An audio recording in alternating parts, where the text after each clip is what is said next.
찬송가 450장으로 찬송하시겠습니다. 450장 찬송입니다.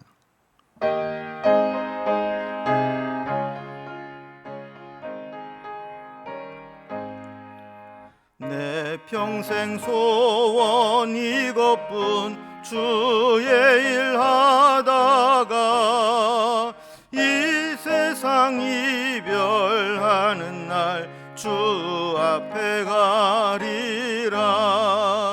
꿈같이 헛된 세상 일 취할 건 무엇냐. 이 수고함 많아여도 헛된 것뿐일세. 불같은 시험 많으나 겁내지 맙시다. 구주의 권능 크시니 이기고 남겠네. 금보다 귀한 믿음은 참 보배 되도다. 이 진리 믿는 사람들 다 복을 받겠네. 살같이 빠른 광음을 주 위에 아끼세. 온 몸과 마음을 바치고 힘써서 일하세. 아멘.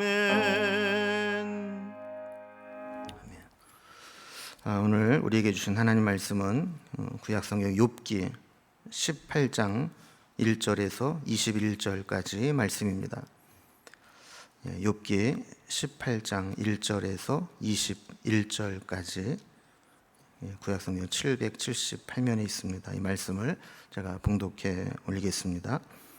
수아 사람 빌닷이 대답하여 이르되 너희가 어느 때에 가서 말의 끝을 맺겠느냐.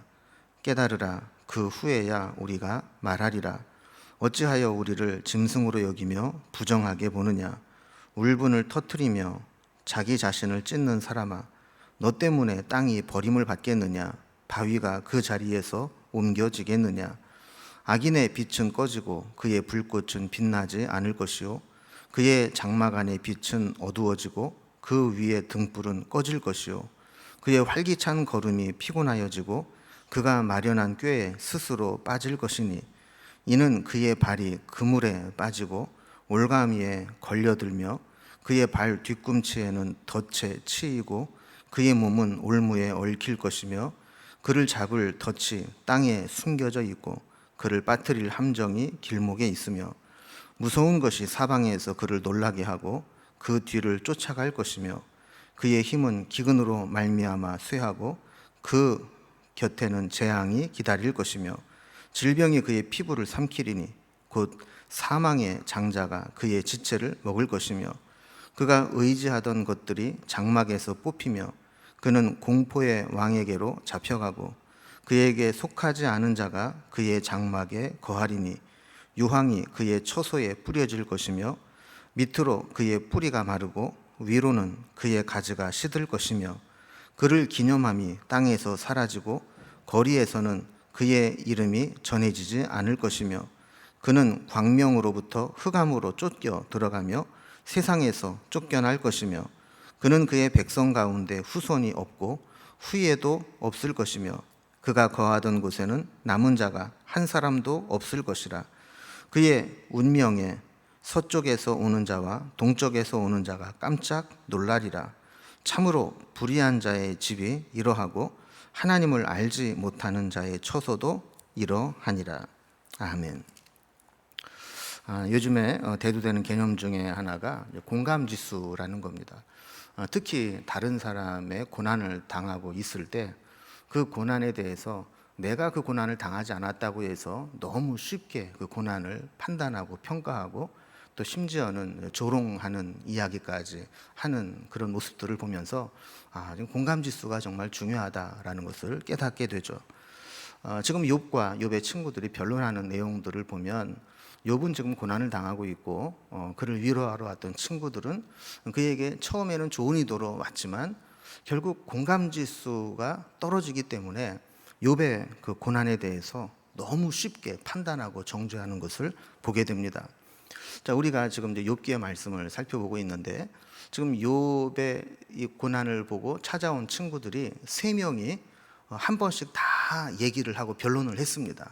1라운드가 끝나고 두 번째 변론이 시작돼서, 우리 지난 시간까지는 엘리바스가 변론을 하고 욥이 거기에 대한 반론을 펼치고 하는 내용을 살펴봤고, 이제 그 두 번째 라운드의 두 번째 친구인 빌닷이 엘리바스와 대화가 마치고 난 다음에 또 대화를 시작하는 장면이 오늘 내용입니다. 빌닷도 보면 첫 번째 이야기했을 때보다 훨씬 더 과격하고 강도 높게 욥을 비난하는 것을 보게 됩니다. 그러니까 욥이 친구들이 해주는 조언을 듣고 좀 수긍을 하면 좋겠는데, 계속 자기 변론을 하니까 욥을 이제 책망하게 되는 것이죠. 그래서 오늘 내용은 크게 두 부분으로 나눠지는데, 1절에서 4절까지는 앞부분에 엘리바스와 논쟁을 하면서 엘리바스의 그 충고를 무시하고 또 친구들을 비난하는 욥에 대해서 꾸짖는 내용이 되어 있고요. 또 5절부터 21절까지는 악인들이 받을 강도 높은 고난과 징계를 이야기하면서, 너도 그런 고난을 받을 수 있어. 우리 말 듣고 회개 안 하면 너도 악인들이 받는 고난을 똑같이 받을 수 있어. 이렇게 이야기하는 내용이 오늘 우리 살펴보게 되는 18장의 내용입니다. 자, 먼저 욥에게 책망하는 내용인데요. 그 2절을 보면, 너희가 어느 때까지 가서 말의 끝을 맺겠느냐, 깨달으라. 그 후에야 우리가 말하리라 그랬습니다. 이 말은 욥이 현실 부정을 하고 있다는 거예요. 지금 이런 고난을 당하고 있으면서도 이 고난이 자신의 죄 때문에 왔다라는 것을 인정하지 않고 헛된 말을 계속 하고 있는데, 제발 현실을 좀 깨닫고 그리고 나서 다시 얘기하자, 이렇게 얘기를 하는 것이죠. 3절 말씀을 보면, 어찌하여 우리를 짐승으로 여기며 부정하게 보느냐 그랬습니다. 그러니까 욥의 친구들은 욥을 위해서 좋은 의도로 이야기를 하는데, 그거를 욥은 마치 짐승처럼 여기고 부정하게 보는 것 같아서 아주 불만스럽다라는 겁니다. 그래서 욥이 좀 제대로 됐다면 우리가 이렇게 충심으로 조언을 해주면 그걸 좀 잘 받아야 될 텐데, 그러지 못한 것에 대한 불만을 표시하는 것이죠. 4절에 보면, 울분을 터뜨리며 자기 자신을 찢는 사람아 그랬습니다. 여러분, 울분을 터뜨리고 자기 자신을 찢는 사람, 누구를 얘기하는 것 같아요? 욥을 빗대서 하는 말이죠. 그러면 사람이 이제 화가 나면 자기 감정을 주체하지 못할 때가 있습니다. 그러면 어떡합니까? 도저히 속에 있는 감정을 주체를 못하면 막 울분을 토하듯 소리를 지르기도 하죠. 때로는 울기도 하고, 이것도 성에 안 차면 막 이것저것 집어 던지기도 하고, 그러다 보니 자학을 하는 겁니다. 막 머리를 막 박치기를 하고 몸을 상하게 하고 제정신이 아닌 것처럼 그렇게 이야기를 하는데, 지금 욥이 친구들이 볼 때 그런 것 같다는 거예요. 막 그렇게 말하는 게 미친 사람 말하는 것 같이 감정에 휘둘려서 말을 하고, 자기 자신을 막 학대하듯이 막 절망의 구렁텅이로 막 빠뜨리는 것처럼 그렇게 이야기를 하고 있다는 거예요. 4절 그 뒷부분에 보면, 너 때문에 땅이 버림을 받겠느냐, 바위가 그 자리에서 옮겨지겠느냐 그랬어요. 욥이 어떻게 하든 땅이 버림을 받거나 바위가 옮겨지지는 않죠.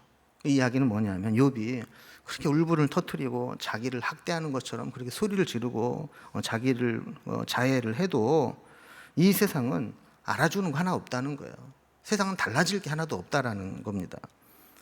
자, 이렇게 욥을 이제 책망을 한 후에 5절부터 마지막 절까지는 악인들이 받을 징계, 악인들에게 남은 심판, 이것들을 아주 공포스럽게 이야기를 하면서 결국 욥도 지금이라도 회개하지 않으면 이 악인들에게 예고되어 있는 심판과 징계를 네가 받게 될 거다, 이런 식으로 얘기를 하는 겁니다. 그래서 5절과 6절을 보면은요, 악인은 빛이 꺼지고 그의 불꽃은 빛나지 않을 것이요, 그의 장막 안의 빛은 어두워지고 그 위의 등불은 꺼질 것이요 그랬습니다. 빛이 꺼지고 불꽃이 빛나지 않고 어두워지고 등불이 꺼진다, 이거는 악인들이 한때 성공하고 번성할 수 있지만 그것이 불이 꺼지고 어두워지듯이 다 시들어버리고 꺼지게 될 거라는 겁니다. 하나님이 인정하지 않는 성공은 오래 갈 수 없다라는 이야기라고 결국 망할 것이다. 여러분, 이 배경은 어떤 얘기가 있는 거예요? 욥이 한때 동방에 큰 거부였고 번성했지만 그거 아무것도 아니다.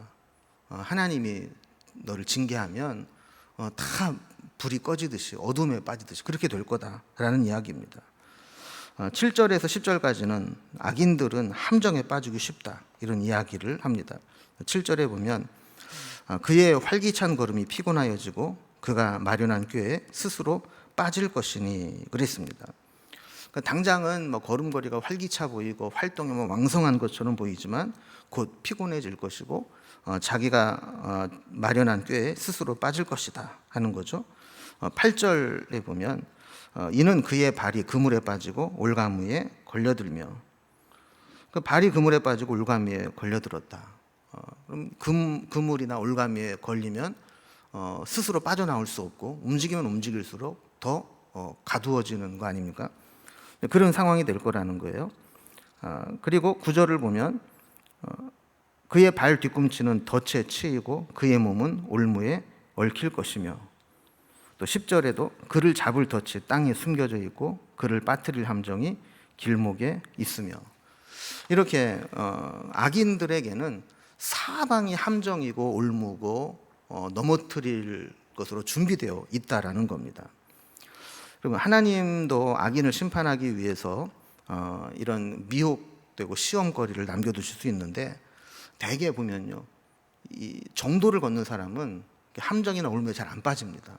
그런데 욕심이 많고 뭔가 악한 의도를 가지고 있다 보면 함정에 빠져서 걸려 넘어지게 되는 겁니다. 우리가 이제 오목이나 바둑을 두어보면 이 초보자들이 하는 실수 중에 하나가 뭐냐면, 내가 5개를 놓기 위해서 막 하다 보면 다른 사람이 이미 5개 놓은 것을 못 볼 때가 있어요. 내가 요 집 짓는 거, 내 집 지으려고 막 하다 보면 중간에 큰 공간을 내줄 때가 있어요. 욕심이 많으면 이렇게 소탐대실이라고 작은 것을 얻지만 큰 거를 놓쳐버리는 경우가 있는 거죠. 자, 이렇게 악인들은 곳곳에 놓여져 있는 올무와 함정들에 빠져나오지 못하고 결국 거기에 빠져 넘어가게 된다라는 겁니다. 11절과 12절을 보면 무서운 것이 사방에서 그를 놀라게 하고 그 뒤를 쫓아갈 것이며 그의 힘은 기근으로 말미암아 쇠하고 그 곁에는 재앙이 기다릴 것이며. 자, 이렇게 하면서 그 주변에 있는 사람들도 그를 두렵게 만들 것이고 재앙이 곁에 있어서 악인은 이렇게 철저하게 심판을 받고 재앙에 빠지게 될 거라는 겁니다. 자, 그러면서 이제 13절과 14절을 보면요, 질병이 그의 피부를 삼키리니 곧 사망의 장자가 그의 지체를 먹을 것이며 그가 의지하던 것들이 장막에서 뽑히며 그는 공포의 왕에게로 잡혀가고 그랬습니다. 그러니까 질병, 또 고난, 그리고 완전히 죽음, 이런 이야기를 하는데, 여러분 사실 그렇거든요. 고난이 없고 살만한 사람들에게 이런 얘기를 해도 이게 별로 그렇게 큰 상처가 안 됩니다.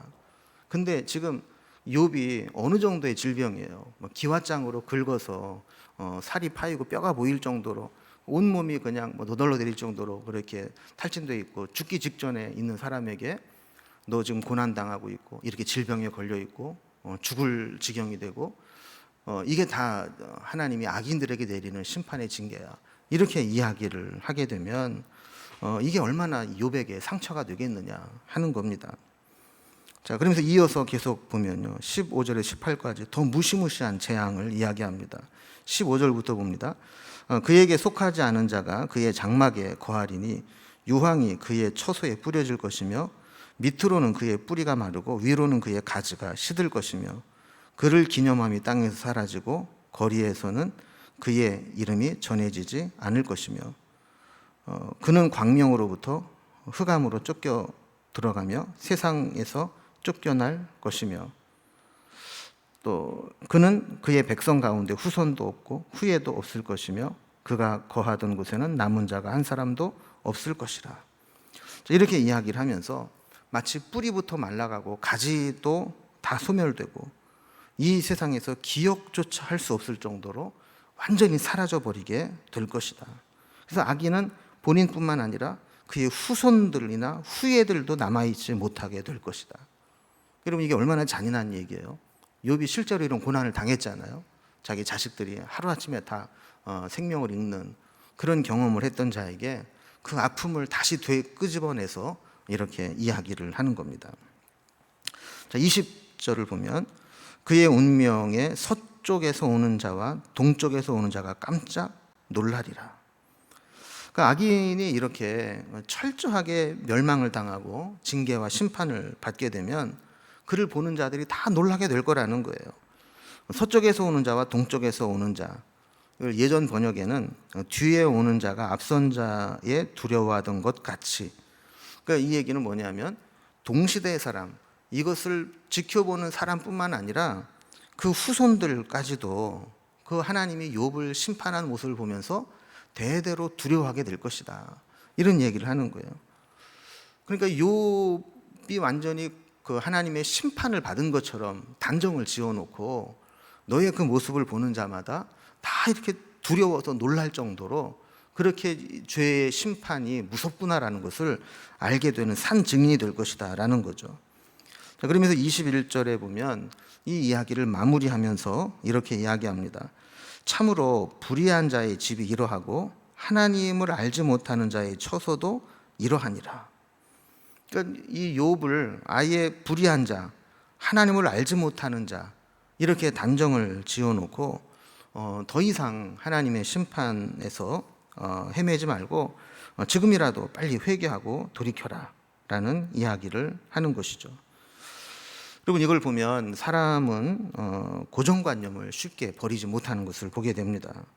자신의 논리를 입증하고 논쟁에서 이기기 위해서는 상대방의 가장 아픈 부분까지도 다 드러내고 끄집어내고 공격을 하는 인간의 이 죄악된 본성을 보게 되는 것이죠.